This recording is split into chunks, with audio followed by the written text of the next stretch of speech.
లక్ష్మీదేవి ఎక్కడ ఉండదు, లక్ష్మీదేవి ఇంట్లోకి రాకుండా ఉండడానికి కారణాలు ఏంటి అనేది మీరు తప్పకుండా తెలుసుకోవాలి. చూడండి, ఒక 3 పాయింట్లు చెప్తాను, అవి చక్కగా విని పాటించండి.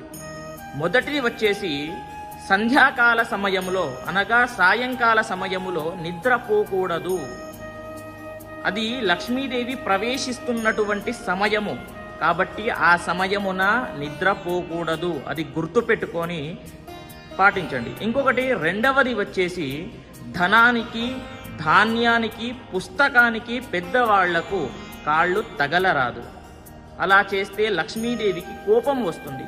మూడవది ఖచ్చితంగా వినండి, ఎందుకు అని అంటే ఇదే మెయిన్ పాయింట్. వినండి, ఎక్కడైతే స్త్రీలు ఉంటారు కదా, వాళ్ళ కంటి నుండి నీరు ఎక్కడైతే కారుతుందో అక్కడ లక్ష్మీదేవి ఉండనే ఉండదు. ఆ పరిస్థితి